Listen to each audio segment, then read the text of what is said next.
Hello everyone, welcome to another Floor of Death Tower of God ranking video. Today we're ranking the Floor of Death characters, and we're really excited. It's been a few weeks, we're changing up the format. As you can see, we're actually going to be ranking these characters live, which is super exciting. We have, I think, 12 characters here. We have a pool of 12, and we're essentially going to be debating like which ones we should take out, which ones belong in the rankings. But as usual, I'm joined by the guys over at AoA, so go ahead and say hi, guys. What's going on? Happy to be here, guys. Yeah, we're excited to have them. So normally we do this beforehand, but we're going to be doing it live because it's more fun. We're going to be debating, having a good time, seeing where each character ends up. But anyway, so guys, how about we get started here? So right off the bat, we some of these characters I don't even know if they really belong, right? Like okay, let's get the obvious ones out of the way. I'm gonna offer a few suggestions for the axe. Viralaine, Karaka, and yeah, Viralaine and Karaka, right? Like they're in the arc, you know, they're present, but like, do they deserve to be in the top 12 list, or do you guys have another pick? What do you think? Honestly, I agree. I think Rachel should be taken off the list. 100%. Oh, wow. Plot twist. That's what you said, right? So just for starters, let's run through this one more time, because I have it in my notes because I'm 80 years old, and then we also have it up on screen here for anyone who those little beady characters they can't see. What do we got, Joe? Oh, you know what? Let's go ahead and read through the list. Fair enough, because these images are kind of small.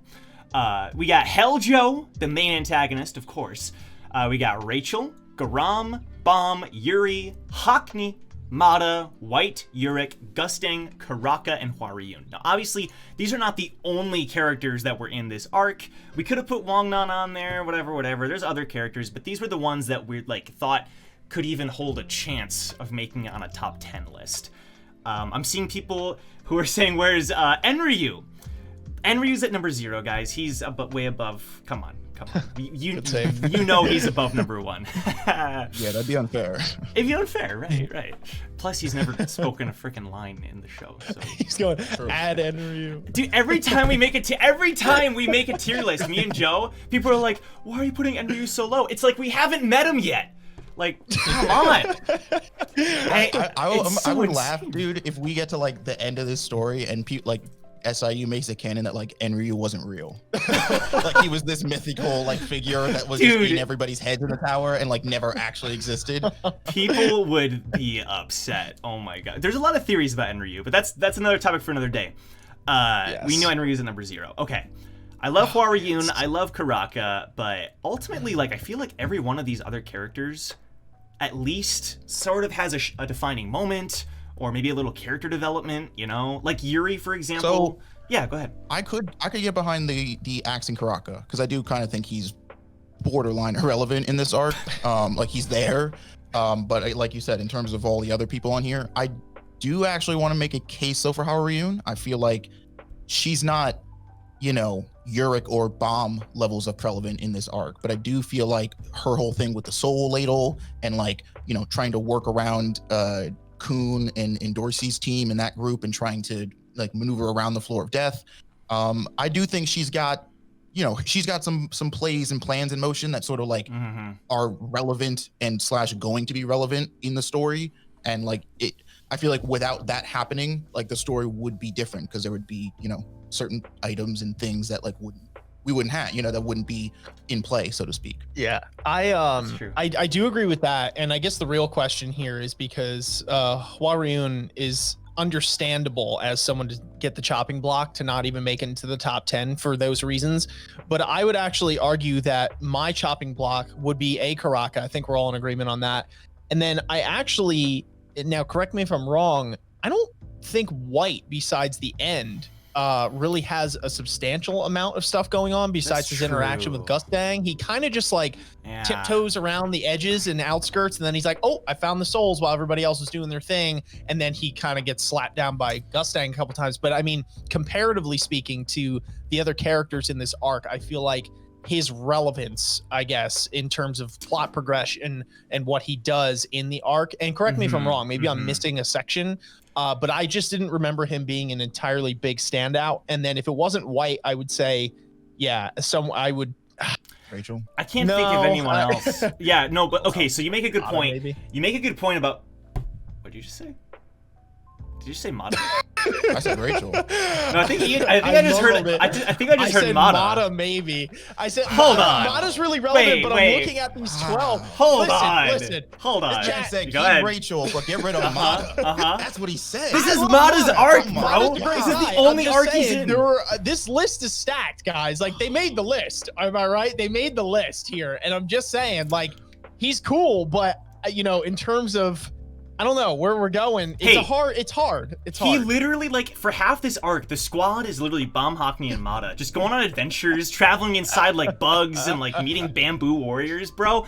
Mata's awesome. Okay, okay, you know what? I'm gonna forgive it. I can't. Look, chat. I just want you to know that I have to sit this close to him. I didn't choose this length here. If I had my way, he'd be on the other end of the room. I can't. I can only work with what I can work with. All right, fine. Croc and White are mine Okay. So. For Rachel sure. and Rachel are mine too. All right, okay. The people in the chat are saying Rachel too. Look, Rachel has some defining moments in this arc. There's the scene where she freaking like runs away from the bad guys to go meet up with Bomb. She tries to like compete with Bomb. There's that. She like has a role at least. So I get the argument for like White being axed way over Rachel or even Huarayun. The thing about White though is that even though he only has that scene at the end, it is kind of an awesome scene, and it is kind of an awesome moment. However, I will agree, Huarayun, we find out about her, like, the Red Witches, they pretty much, like, originated from the Floor of Death. And then there's the whole ladle thing. There, you know, she, like, tricks the group into helping them, and she's, like, manipulating them. It's actually, there's some decent stuff with Huarayun. So, I would be fine with White and Karaka being axed. All right. Chopping block. The Goodbye, dynamic White duo. And Karaka. Hey, hang tight, White and Karaka. We'll see you again someday for a future list. All right. Oh, for sure. Yeah, because as characters, they're some of my faves. But okay. And we can go over White's height complex and also how he, feels that he is superior to Karaka because he's much taller now. Yeah, it is funny because like there was a line where he did mention like, oh, I'm taller now or something like that. But it's so funny. If you guys don't watch the AoA show, they literally transformed his whole character into a guy who is self-conscious about his height. It's pretty hilarious. Okay. Yeah. That's how you gives us the blueprints and we make magic. There you go. What can I say? Yeah. He also has glorious feet. Am I right, Ian? All right, so absolutely.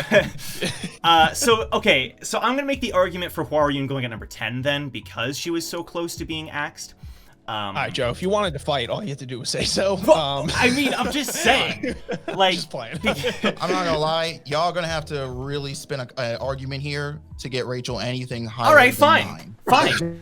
9. I just don't see it. I feel like if Huarayun skirted in the list, like Rachel like snuck under her dress to get in, like she. Okay, fair enough. But Rachel at least has like her speech, and she has that whole thing with Grandalee, and her whole competition with Bomb, many scenes with Bomb, you know what I mean? And a lot of like, also Arlen, we find out that she's like connected to Bomb's mother, she's like actually deeply connected to a lot of the stuff that happens in this arc. So. But I feel like, but I feel like when we're talking about for the Floor of Death, like moments, Rachel has some standout moments in my mind, but as a character, like she's not one of the characters that I refer to when I think about the floor. I'm not like, oh, Rachel, like it's such a good thing either that she was in this arc or she did a lot of things to move the plot. It was kind of like those things that you mentioned sort of feel like there are things that revolve around her, but she doesn't precipitate any of those events happening. I disagree. Personally, I think Rachel is actually a very important force to moving characters along in this. And you can make the argument that it's like, oh, but does Rachel really do anything specifically? I think yes, but I think her play off of Bomb in this arc is very important and really helps Bomb grow in a lot of ways on an individual level because she is there. It's almost like this this antagonistic force that Bomb needs to keep on getting over, or get over finally, at least in this arc, in order to progress.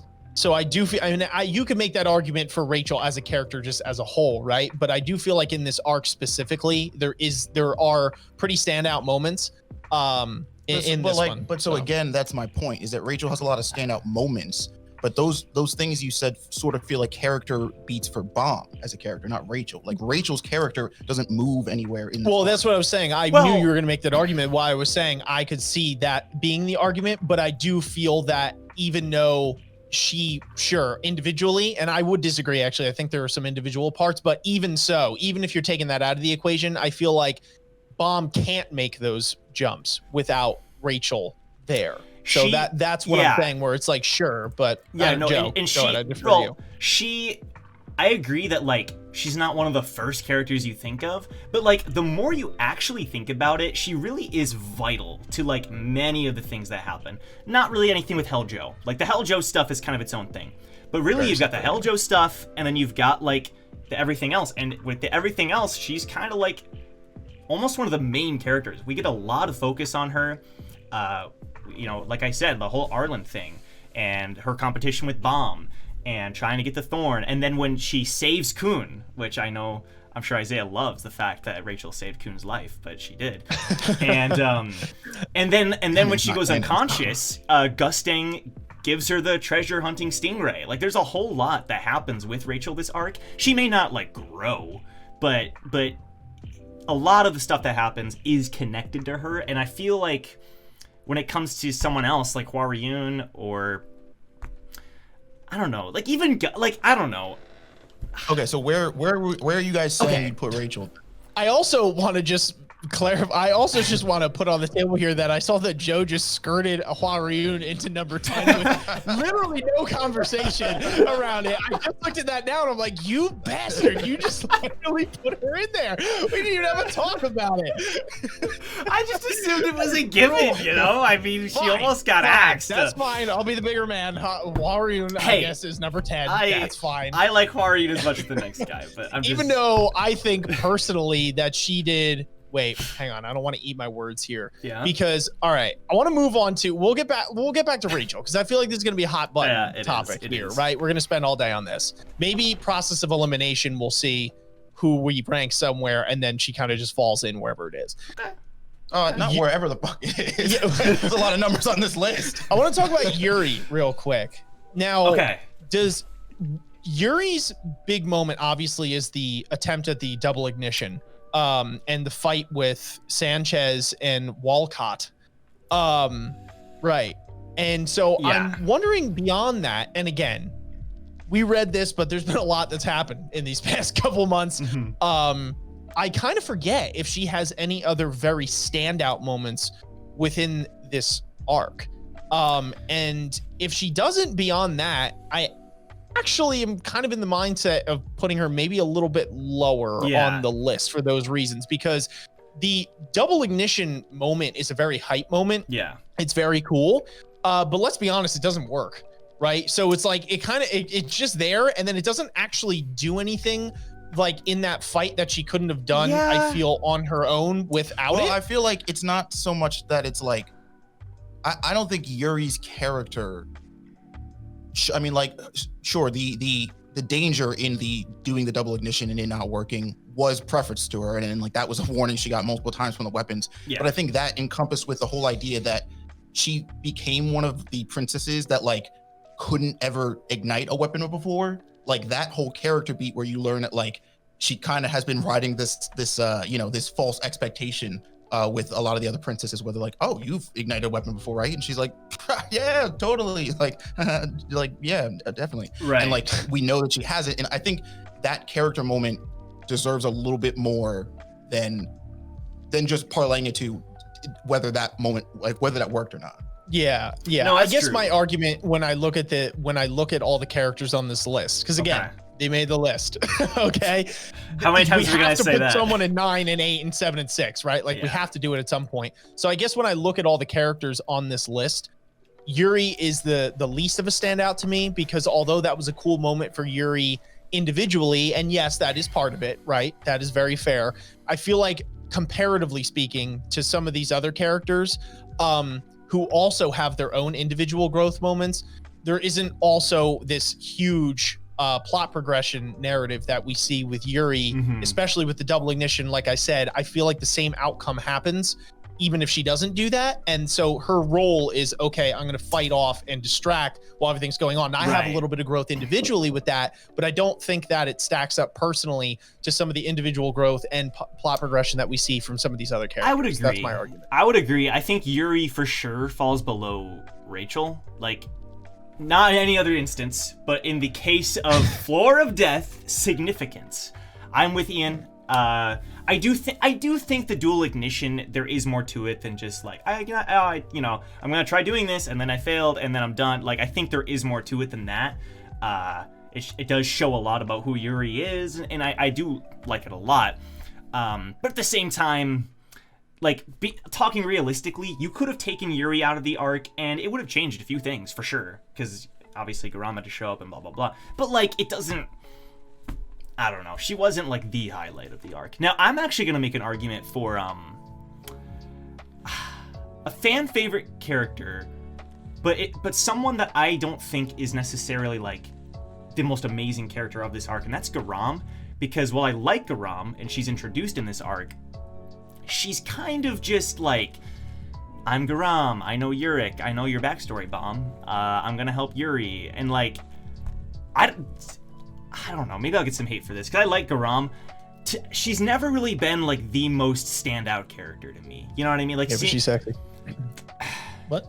I think I just heard a voice. I'm just playing. I'm playing. Like, that's the thing, is like, I see her on tier lists and I see her like way high and I'm like, why though? Like, she's there, she does cool things, but like, well, that is why. If you want to know why they're high on that list, like what Ian said, that's true. That's true. But like, she is kind of like exposition Chan, if we're being real. Right, yeah, exactly. She's kind of just used for exposition and to solve a couple problems. Aside from that, is she really that special? I'm just saying. Oh Savage. gosh, that's bad. Yeah. So, okay, so here we go, right? It seems that Isaiah's ticket for number 9 has been Rachel. Your ticket, maybe if I'm reading it correctly, here is Garam. My ticket would be Yuri. Yeah. I do think there could be a conversation to be had between Yuri. There's a conversation to be had with all this. I guess the question here is that, is the story and the guidance that Garam gives to Bomb enough to outweigh the moment that Yuri has, that we went over before, or does Yuri's moment and the hype around it outweigh the exposition and the story that we get from Garam? I personally think that Garam is one of the more standouts in this arc. I do feel like without Garam and the guidance and her giving everything, that it's a little bit harder for this arc to move along in the way it does, where again, my argument still stands that Yuri is kind of just this force of nature, in my opinion, in this arc that has her own little bit of development, but I don't think it outweighs the amount of the info bomb that we get from Garam. Now, you could argue that it doesn't need to be Garam that gives that info bomb, and then we have the same thing there, and that's a fair argument, I could say, but I do feel like there is a bit of relevancy with her being an excommunicated princess, that also kind of makes it have a little bit more weight coming from her. So I don't think any character could just take that spot. And I also do think there's a little bit of relevance, although it's like a penny to the dollar in the end, with Dorsey, where she tries to have a little bit of growth on her own, saying, I wanted to come see you and like have this talk to see where, like how the other side lives, right? Like if I choose to go through with this, and she kind of gives her that send off as well. So that's my personal argument for that. Yeah. I think Garam as a character, she's kind of just exposition, but she's still really interesting and really cool, and like she's a good character. Like, I'm getting canceled in the chat. Like, guys, I'm not saying I hate Garam. Like, I think Garam's cool. I like Garam. Like, you know, let's calm down. But at the same time, she's not like top tier of the arc. That's all I'm saying. However, I would agree. I think for this arc, Garam above Yuri. That's my like better character. Yeah, I think Garam's character is better than Yuri this arc. Well, we agreed on majority rule, so I well, go ahead and move those pictures, Joe. Joe, don't back out now. Yuri's at 9. It's all right. She made the list. Okay. Yeah, I feel fine about this. I honestly wait. Well, okay. One more character though. Just the only other character that could relatively be low is Gustang, because Gustang shows up at the end. He does some cool things. You know, he's badass. He's awesome. Whatever. No, does that put it? Okay, yeah, he is. Gustang is kind of like super awesome. I hate that bastard. I love Gustang, bro. Gustang is like the best. That's a singular opinion. I love Gustang, bro. Yeah, he's dope. He's savage, but I don't know. Like Gustang as a character, I would put him above. Just because he's freaking Gustang, dude. He's Gustang. This is what I would do. I'd do Horian at 10, Yuri at 9, Garam at 8. And then yeah. Go ahead. I don't know if I have to.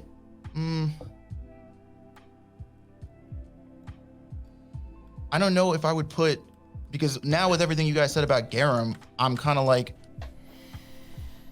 well, that feels more weighty to me now than Rachel's role in this arc. Well, no. I don't know what. Because no. I was like, I questioned myself as I was saying. Sorry. Okay. That was amazing. My point. Okay. But Rachel, like, I feel Garam was important to the arc, but as a character, didn't really stand out, in my opinion, too much. Rachel was also really important to this arc, but in my opinion, kind of stood out this arc. Like, there aren't many arcs where I think, oh wow, Rachel actually kind of surprised me, and Rachel's character was actually kind of interesting this arc. But this is one of them. Like, I think her character was genuinely pretty interesting. She made some interesting decisions. There were some interesting things we learned about her and through her, you know? You could say the same about Garam, but, yeah, I don't know. That's a tough one. I just feel that Rachel deserves better this arc. Gosh, I feel like I'm walking on Tic Tacs or nails right now. Don't worry, Joe. Half of the people, when we made our first rankings video, and I was the unlucky bastard that got Rachel as a rank, and everyone's like, "Oh, so clearly this guy's just part of the RDF." Yeah, like, I don't know. I'm just trying to be objective. But the way this always works is that when we would make our ranking videos, like, it would just somehow end up where, like, I would choose my preferences, Isaiah would choose his preferences, and Ian's like, "Okay, well, I get Rachel." So somehow Ian always ends up talking about Rachel. I don't know how. You said let's cancel Joe. All right, yeah, come on. Let's calm down here. Come on. Oh my god. Oh my god. I'm trying to be freaking objective here. No, that's okay. Be objective. No, to be like, honestly, if you think Rachel deserves a certain spot and you genuinely believe it, then yeah, put it there. I do, but I mean, yeah, no. So no, yeah, Ooh. I don't know. Damn, these characters are pretty stacked. You know what? See, okay, so here's my thing with. So, I guess it could be fun but tough at the same time, right? Because there aren't like super clear-cut rules on who we put where, except kind of having the conversation, and it's like this amalgamation of things, right? How they progress the plot, how they grow individually, how relevant they are as a character, etc.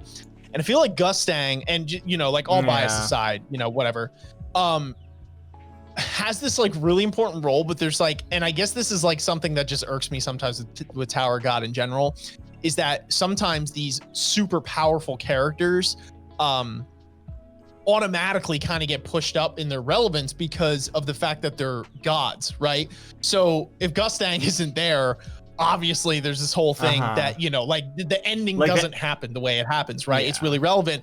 What irks me is that he's there for 5 minutes, right? And then it's just like, okay, he stole the show, and there's so much relevance with some of these other characters. Now, to be fair, you know, I'll put that aside, but I guess I'm just saying, in my mind, I struggle between this idea of, do I think that Garam's purpose is more relevant in the sense that it now gives Bomb a new sense of purpose?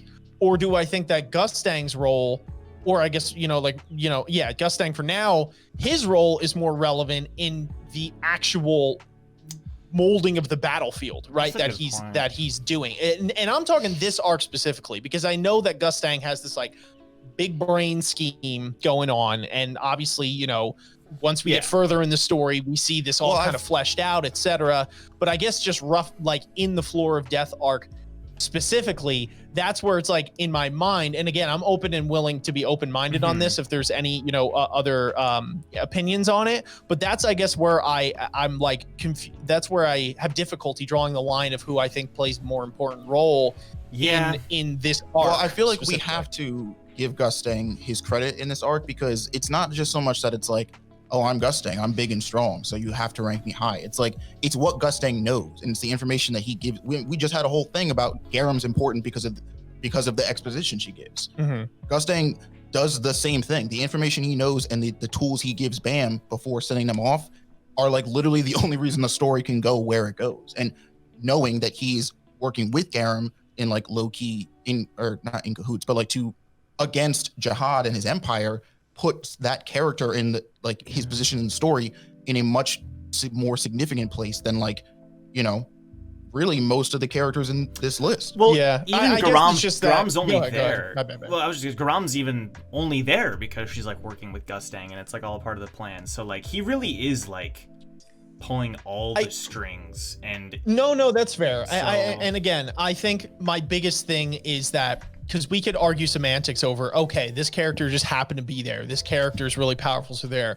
My confliction comes from strictly what relevance they have on this arc. Being that we are ranking the characters in this arc. So although Garam is only, you know, is the exposition dump or whatever, if we want to go with that argument, I do feel like for this arc, it is really like that is a very relevant thing that happens in terms of this arc and giving, you know, Bomb this new sense of purpose and this push to go forward. I do, you know, I feel like Gustang, I guess that's my confliction. I feel like there's I weigh a little more significance on that than you know, than the Gustang thing this arc, because I feel like, you know, going forward, Gustang has a lot more relevance, obviously, in the overall scheme of things. Yeah, but wouldn't you say him giving him the second thorn and the mission to go to the hidden floor, like, is the same level of giving Bam's character motivation, like, then, like, that you would say for someone like Garam giving him his back? It's the same, like, thing. I feel like Garam gives him his soul, and Gustang gives him his body, if that makes sense. Like, Gustang gives him the proper... Gustang gives him the proper tools in order to enact the mission, but Garam gives him the mission, right? She gives him the purpose, and I feel like the purpose is more important than the parts in that sense, like in terms of like emotional beats and like how you relate to his story. Yeah, but isn't he also the one that is like that wipes everybody's memories on the like the only reason that can happen, and like thus keeping all the information? All right, let's. Okay, I thought about it. Gustang does a lot of plot stuff. I know some people are saying, oh, he hasn't. No. Gustang, plot-wise, is like the guy, aside from like Heljo, this arc, you know. Again, pulling all the strings, blah, blah, blah, blah, memory wipe, giving the Thorn Fragment, the Treasure Stingray to... Obviously, Gustang does a ton. However, as a character, now that I'm thinking about it, he's used for a lot of things, kind of like Garam, but I think Garam is almost like a better Gustang, if that makes sense, because they're both kind of used to push the plot forward, except I think Garam does it. I think the way it's handled with Gustang is great. I love his entrance at the end. I'm not making sense with this. After hearing you guys, after talking out loud, I think Gustang should go at 8, Garam at 7. In between Yuri and Garam. I can be cool with that, because personally. Like I'm getting cocked in this list. Oh, okay. I say, okay, if you were choosing, what would you say? Convince me. No, convince me. Points, okay, we had the discussion, and that's where it came out. Well, okay, Isaiah, if you chose, what would you do? No, I'm just fucking with you, Jeff. I know. It does make sense that like thinking about it in terms of, if these two characters both do a lot for the plot, then I guess it boils down to like which one does it better Right. in a sense. And sure, I could see Garum over Gustang. If you chose, you'd put Gustang higher though. No, I'm saying I see what you guys were saying. No, okay. I'm just wondering personally if you had a different view, but that works. I mean, I just think it makes sense. I don't know. Like I was saying that Garam isn't the best character, but I'm not saying that to be like she's awful. I'm just saying she's not like top 3 in my opinion.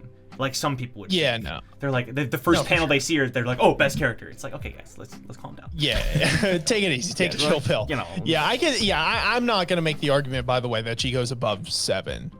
So, well, unless you want to do a Rachel argument, but here we go. She's gonna go from like 9 to 8 to 7 to 6, and all of a sudden she's gonna end up. If Rachel makes it. No, I mean Garum. I don't give a fuck about Garum. If Rachel makes it higher than 5, I'm gonna lose a very small amount of respect for them. Just at least it's a small amount. Yuri's already at 9. Like I'm done. I don't even care anymore. Rank these things wherever the fuck you want. Well, he said higher than 5. That means we got 2 slots. No, just playing. Oh my god. All right. So talking about Rachel, I genuinely would put her at like 6 now, unless you guys have a different argument. I was defending her like crazy, but you know. No, that's fair, because now that we're getting to the meat of it here, I think that obviously Bomb, Heljo, and I would say Yurik, and then like Hockney and Mata would be the only ones where it's like there's like a conversation between ranking them with Rachel, and I could see that, but I think that Heljo, Bomb, and Yurik are pretty solidified, I would say. I feel like there's a lot of stuff that goes on with Hockney, obviously, right? This arc. I guess the conversation for me, if there is one to be had, would be if Mata or Rachel have a bout. I think that would be the conversation. So I agree. I like the list so far. However, I do think Mata above Rachel, even though I've just spent like 30 minutes debating, defending Rachel or whatever for the most of the stream.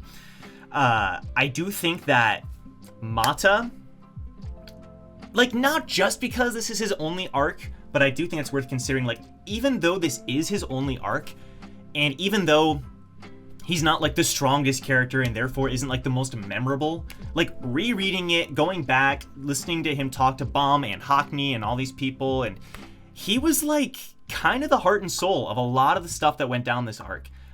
Without Mata, it's not like the plot would have drastically changed. However, I think a lot of the soul of like the Floor of Death would have went away without this character, because again, like the squad for a long time was Bomb, Mata, and Hockney just going around, and like it was. He sort of feels like sorry, I didn't mean to cut you off. But he sort of feels like the positive inverse of like Heljo, right? Where, or I mean, not I just say Heljo specifically because he's sort of the antagonist, and he's sort of like the manifestation of a lot of the people of the Floor of Death. But it's like a lot of those people are sort of, in a way are trapped on this floor, and in lieu, like living this sort of like, I don't know, this weird version of hopelessness where it's like no matter what they do, they just can't get out of here. And Mata, being in the same circumstance, almost has this weird positive spin on it where he's like, okay, but it's not like about what I'm getting out of this. If I can help other people, and like the people who I feel do deserve, like Hockney, to make it out or to make it off this floor, then like that's what I'm gonna do. And it just feels like such a positive outlook on the floor of death, on the situation that the people of the Floor of Death have. For sure. Yeah, Ian, do you have any thoughts? No, I think you're absolutely right. Mata was a huge character in this arc, really stand out, and he's one of the first people I think of actually when I think of the Floor of Death arc, even over, I would say, like Heljo himself. No, not Heljo, but like some of these other ones. Obviously, he's a huge character. My question, actually, because I totally agree. I think that he trumps Rachel in this debate here. So I definitely think that 6 through 10, like that, that's their solidified side, and that's good. Yeah. Now my question, actually, though, and this is where I think the conversation, I'm actually wondering if Mata goes above Hockney. Because I feel like the automatic, I feel like the automatic assumption would be that, okay, whatever Mata is gonna be like Hockney's gonna be above it, right? Because Hockney's kind of like the bomb to Kuhn or whatever, as in like Hockney's kind of the main guy. But this is where I want to have the conversation, because again, my memory evades me a little bit here. What are some of the key moments and, you know, dialogue and all that kind of stuff that Hockney has, right? I think Hockney is kind of just this, not to downplay him because he's making top 5, but like he's in pursuit of the picture, and kind of reclaiming his eyes. We find out that they're taken, etc. And he kind of just, you know, he accompanies Bomb throughout his journey until it's like the big climactic thing, because he can't quite literally hang at that point. But I feel like a lot of the soul, like you were saying, is provided through Mata. Mata is almost like the talk piece for Hockney in a sense, and then is kind of the growth for Hockney as well. Kind of like all the best things about it. So I think I don't know, that's I'm curious to know if I'm missing anything with Hockney. So no, I agree. Like a lot of stuff happens to Hockney this arc, and he learns a lot of stuff. Some good development, you know, we get a lot of screen time with him, which is a reason why he's so high. But at the same time, like a lot of the emotional stuff comes from Mata. Like a lot of the conversations between Mata and Hockney, it's Mata. Mata's doing the one talking to him, explaining what happened, and saying all these things. Like there's so many good, I think, you know, he says like, well, he did save him before and blah blah blah, but he says like, you know, you don't belong here like I do, you know what I mean? Like I'm just a bug crawling around, like you deserve to go and fly, like you're a bird. And it's like, dude, Mata, like bro, it's like he's the one saying those things, you know? It's not Hockney. And like Hockney's like, oh wow, you know, he's touched by it, but like he's on the receiving end.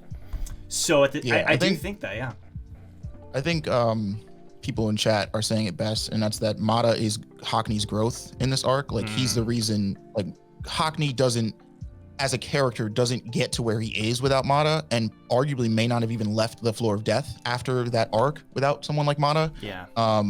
Like pushing him to do so. And I feel like while a lot of stuff happens to Hockney, this arc is Hockney's learning arc. It's like where he finds out what kind of person he is and what kind of person he wants to pursue and become. But he literally that doesn't happen without Mata. Hockney doesn't become the Hockney that leaves the floor of death, and you know, the version of Hockney that we know now without Mata. It just like, you know what I mean? That character is literally essential to his growth. So I do feel like that actually wins Mata a point above Hockney. I agree. All right, Hockney sliding in number 5. Hey, that's good placement. Yeah, it's a good placement, Hockney. Top 5, let's freaking go.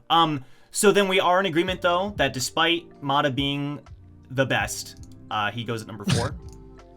Yeah, because these other 3, dude, are actually the arc. They are the arc. That's a good way to put it. No, that's fair. Yeah, all right. So, well, I keep moving the background. All right, so, ladies and gentlemen, top 3 contenders.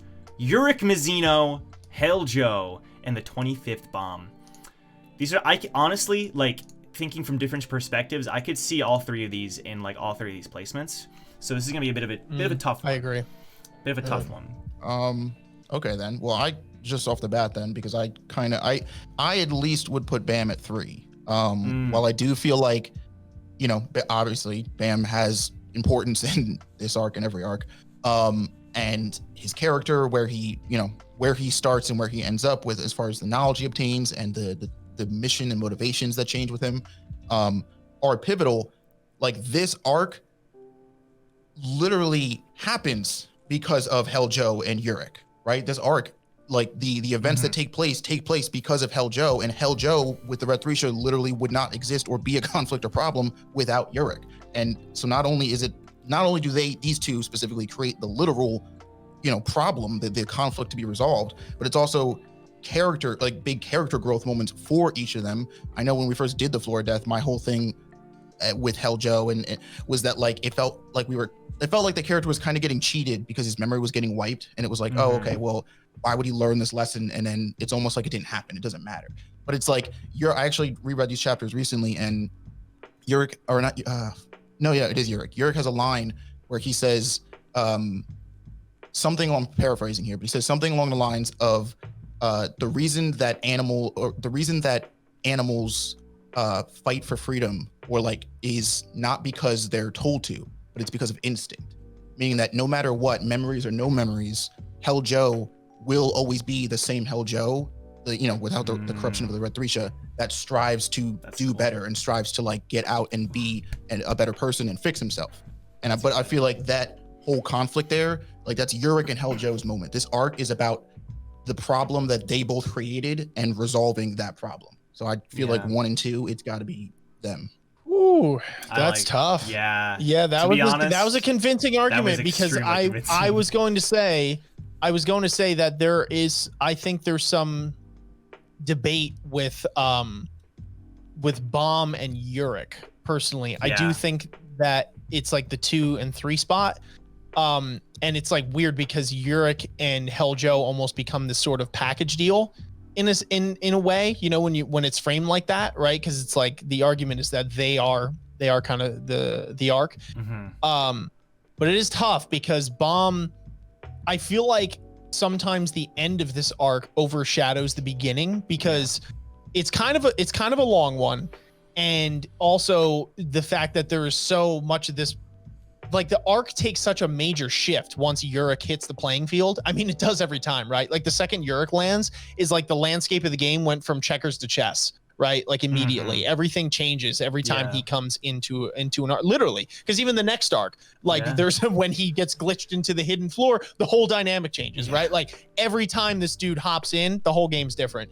But there is a lot, and I keep on thinking about the beginnings of the arc as well, and the relevance that Bomb has up until there's the climactic moment of the fight and the dialogue and everything that's said between them, and then finally the ending. So I'm like torn because there's like a lot of significance that this arc has for Bomb in the sense that he finally learns, quote unquote, if Garam's telling the whole truth and nothing but the truth, but his backstory, in a sense, which is like absolutely huge. Bomb there, no pun intended. The fact that he is this is his actual home in that sense as well is definitely a relevant thing. Right, he was born here. The other point of the arc beyond the Yurik Hell Joe thing, because I know we referred to this earlier, right? I think you referred to it as like the Hell Joe thing, and then you were like the other stuff, right? We were talking about where like Rachel goes, and we're like, well, Rachel's really big thing. Bomb is kind of like this weird hybrid because he intertwines with both. But I feel like Bomb on the other stuff part it's huge, right? Like the moments for Bomb when he finally denies Rachel and then gives her the chance to go against him normally, where he has this big development moment with Gustang when Gustang kind of puts him in his place and said, here's this hard decision that you're not going to make, but you don't get it. Like, this is how it goes. Yeah. So there's, I know this is kind of running in circles because with all this being said, I don't exactly know what you put more priority on. Do you put more priority on that kind of stuff? Because in that case, I almost think Bomb is one, to be honest with you. Right. Or do you put more priority on the Hell Joe Yurik thing? And I am open-minded to any of them because I think this is a tough one. But go ahead, Joe. Well, I was just gonna say that when I was going into this top three, I was actually thinking Yurik at 3. I don't know. I was a little bit torn, but then after hearing Isaiah, that kind of convinced me, because I think the Yurik Hell Joe stuff is sort of like, there's so much good stuff with those two this arc. Like, it's so good, and there's a lot of speeches back and forth. You find out about the past, etc., etc. And in comparison, Bomb has the moment where he rejects Rachel. I think that's the big thing. And he has a couple, like you said, I like that explanation. He kind of goes in between. He does things in both areas. He learns about his past. That's a lot. At the same time, though, I don't know if it beats out Yurik and Hell Joe. Like, that stuff to me is like literally the floor of death is like Yurik and Hell Joe's conflict. It's like literally like Yurik giving him the red Thresha, blah blah blah blah. He comes back and he's a tyrant. Like, that is the floor of death arc. So it's hard to counter that. I don't know, Isaiah. I feel like the thing with the explanation that you gave with Bomb is that, like, for me, it says a lot that Bomb is involved in this arc. But, like, you take Bomb out of this arc and like the things he does, the conflict does not go the same way it happened, but the conflict is still there. Yeah. Right. You take Yurik or Heljo out of this arc, this conflict literally doesn't happen. Yeah. Right. Because Heljo, the whole reason that Bomb and his team and Rachel and them have to do this weird runaround to get the thing is because of the shit that Heljo started on the floor, on this floor. And that's why I'm getting their names mixed up, but Grand De Sa and Grand De Ja. Yeah. Nice. You know, are having their whole, like, they are the conflict. Bam is Bam helps in resolving this conflict and like teaming up with Yurik. But I feel like Yurik, again, this arc, these two stand out to me because it's the one arc that like I don't really feel like the protagonist is like needed to still tell the story of the conflict, because this conflict almost is in a weird way, like it happens on the floor of death, which is where Bam was born and stuff. So again, Bam has relevancy here, but Bam always has relevancy in every single arc. That's the point of the story. I would agree. It's convincing, because I think that's the thing at the end of it, because not that I necessarily hardline this position, but playing devil's advocate on that, I do think there's something to be said about that, a disagreement that actually Bomb is the central focus, and that without Bomb, you know what I mean? Like, this conflict is there, but it's almost irrelevant, right? Because it's like, we're trying to get the Thorn and all that kind of stuff. And I guess my hang up sometimes with Yurik is that I actually felt like if not for the power scaling and the way it was, that Bomb actually, I think if the story goes another way, that Bomb actually is the person that's able to fight Heljo on that level, and you don't need Yurik for it. Well, but to be fair, that's not how the story is. So I think it's a solid argument. I'm fine. I think the other thing too with Yurik and his importance in this arc specifically rests on the fact that like it's Yurik's character that gets a lot of work in this arc. Like the power scaling of his character doesn't really even matter, because it sort of speaks to the fact that even a character as strong as Yurik can make mistakes, and make mistakes that have ramifications as big as the creation of someone like Heljo and all the chaos and shit that he ends up doing on the floor of death, where it's like, but I also don't know about Bam being able to take on Heljo the way Yurik did. Like, I think his power scaling made it so that Yurik specifically could, like, that conflict resolved the way it did. Well, power scaling wise, like, literally, Yurik was the only one who could have stopped that situation, aside from Mustang. Like literally within the story, because he was on he was like administrator crazy level. He wasn't quite administrator, but whatever. But at the same time, I like it because Yurik is the one that kind of started this. He placed his trust in Heljo, and that's the reason everything went south, and now he's back to put it back where it should be, And Bomb is mixed up in a lot of the things, but like the Heljo conflict is Yurik's conflict. So I think it makes sense for him to be the one to sort of do that. But okay, fair. So number 3, Bomb. I like it. So I'm going to say right here, we got Yurik and Heljo. I think this is sort of like their biggest arc obviously for Heljo, it is his arc. But I think this is Yurik's biggest arc. I think Heljo is a flawed character, but I think he might be, in my opinion, the best character of the arc. He's not perfectly written even. Like, obviously he's flawed as a character, but from a writing perspective, I think it could have been handled a little bit better. However, I don't know, like, we keep talking about when we think of this arc, what do we think of? Literally, Heljo is this arc. Like, just straight up. Like, I don't know. That's from my perspective, though. Is he the best character? No, but I think this one is kind of tough, because it's like, I don't know. Heljo does kind of personify the arc. I mean, when we get to the floor of death, like we've been saying, the conflicts that are here to solve are because of Heljo, like his minions, the society, empire, whatever the empire he's built here. Like the floor of death arc, like, these are the two characters that I think about when somebody mentions the floor of death arc.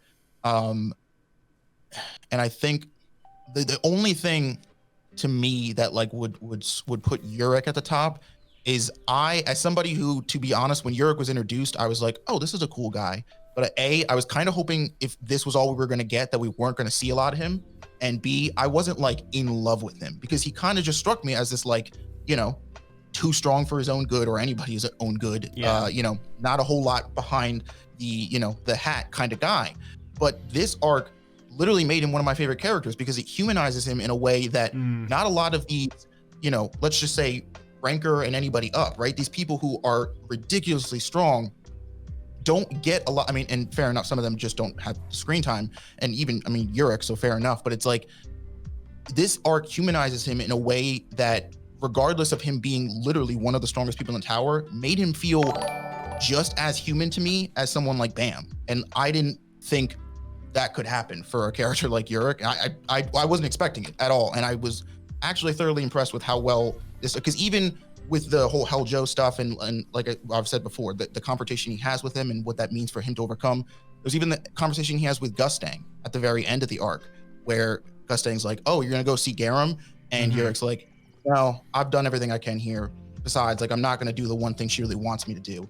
Like, you just get so much character out of Yurik in this arc, and again, I don't think character innately has to imply that like they do all good things or they're amazing. Because that was the impression you get from Yurik when you meet him, is that he's this amazing, can do no wrong guy. But you get the opposite of that arc, and I love that. I agree. Yeah, no, this arc does humanize Yurik. Go ahead. Yeah, for sure. I do agree with Isaiah with a lot of the points. I may have not gotten hit as hard by that humanization with Yurik, in that sense, like where I did with Hell Joe, and maybe it's just because I sympathize with Hell Joe to an extent, which kind of makes Hell Joe very human, right, to me as well as Yurik, right? And this is why they're the top two. They're kind of a package deal. They are. So this isn't to say just because Yurik is one that means Hell Joe's bad or vice versa. Right. My gut tells me that Hell Joe is one and Yurik is two, personally, because of just the impact that Hell Joe has. And while Yurik does get a lot of, I guess, like development in that sense, there is always just this stigma with Yurik where he's just kind of like this Deus Ex Machina type thing, right, in this arc, which kind of rubs me the wrong way. And fair enough, I guess it's needed in this particular scenario. But I do like Hell Joe's. I think Hell Joe, put it this way, has a very clearly delineated and well thought out beginning, middle, and end. Right. To it's like the bow is put there at the total end of it. And while Yurik has amazing moments, there's obviously still more to go with him. And this was like probably his big highlight moment. I do think this was his best arc as well. But I think Hell Joe, when we get the backstory of why he comes to do what he does, when he's blessed with this crazy opportunity, right, where Yurik comes down and says, "I think you're someone of noble character. You deserve this ridiculously powerful thing," right? Yeah. And how he utilizes that, and then him having to come to grips with the fact that just because he thought that freedom was the better solution, that not everybody else did. Actually, the majority didn't. And that to me struck me like that hit me with like a ton of bricks, because I was like, oh, that is so frustrating, right? That it's like he wants to fight tooth and nail to be like, guys, we can get out of this if we do this. And a lot of the people are like, no. Now that's unfortunately where his character goes awry, right? And that's the thing, right? Where he's like, okay, well, now I'm going to force you. And it's like, oh, okay. But I don't think that, minus his points. If anything, I think it makes it more interesting. And that's why we have him where he is. And then, so that's his middle part. He has his fight. And then I think at the end, when he comes to the realization that he's like, no, Yurik, like, I'm going to repay everything and repent for the things that I've done and try and go, about it a different way now. I think is a nice bow on it. It kind of just like gift wraps it perfectly. Now, unfortunately, Gustang has to fucking ruin everything by just wiping his memory, but I'll get off of that. Okay. Point is I think that Hell Joe, I think it ruined almost everything, but I think Yurik, I was with like you said, the fact that his instinct is going to carry him on, what I mean, is what's going to, what gives you hope, I guess, for his character, whatever. But yeah, with that being said, I think that Hell Joe has like the the most complete arc, like beginning, middle, and end in this arc. I agree. As a character individually. I think so that's too. my argument. I think Heljo. But I think it's really close. Yeah, and like he is a force throughout the entire arc. Yurik shows up like halfway, and that's not to say he doesn't do anything or whatever, but I just think you put it well with like beginning, middle, end, whatever. So, and here's the thing too. I actually think the memory wiping, maybe this is controversial to Ian, I think it might even serve to Heljo's character a little bit because of the trust that they place in him, in that before he gets wiped, that moment where he says he could have left and he says no, like I gotta repent for what I did, I don't deserve to leave. And when they wipe his memories and all, they say, you know, they trust that he is going to be a better person even without like knowing about the mistakes that he made, because deep down he really is a good person. He just was driven by power. And I think that all just works together so nicely, in my opinion. Like even so, I don't know, memory wiping, it's not my favorite thing, but at the same time, I don't think it takes away, and in fact I think it could even give a little bit to his character. So if I was choosing, I love Yurik though. We'll agree to disagree, that's fine. It's just so funny that I heard you talk and I was like, yeah, you're right, Ian, you're right. And then you're like, and then the memory wipe, and I was like, well, okay, here we go. Flew too close, Chris. Oh my god, yeah, right. You're so close to getting him on your side. Oh and then my you just god, had to push it. No, I could see either way, but yeah, this is what I just feel that this list, it feels right to me. Guys, we gotta move Yuri higher. We just do. I can't. You know what's weird though? About it. I tried to be. I just can't. I can't do this. Like at least 7. I can't. No 9. Way. She doesn't do anything. The more I dude, think about it, the more like, I think she's in the right spot. Which is hard to say. I'm sorry. I know. I will say, with this being said, and I'm not just trying to pander to the audience here. Yeah. I've been thinking about it more and more, and I can see, not that I'm advocating strongly for it, but I can see an argument for maybe Garam going above Rachel and putting Rachel at 7. But I'm not dying on that hill, because I stand by what I said with Rachel's character in this, that I do think that she has relevance. But that was my only thing that I was looking at. I was like, oh, okay, maybe that's something that's off. But I don't know. I think, you know, for people who are watching this list could change a little bit. You know, I could see the top 3 moving around, Hockney and Mata maybe a little bit. I could see these characters moving around. But this is what we came up with today. It was a lot of fun. We had some debates, we had some laughs. But I think this list is pretty solid. So yeah, overall, everyone, thank you for watching. If you enjoyed, leave a like. Go support the AoA guys. And yeah, also, we're doing this as a live stream, and we're going to be actually filming the next 3 segments now. So if you want to watch this live, if you're watching this on YouTube later and you want to watch it live, then definitely pay attention. We'll let you know when the next stream is going to be happening, etc., etc. But for those of you who are watching live, we're going to be continuing here. But overall, check out the AoA guys. Huge thank you to them. And we'll see you next time. Take care, everyone.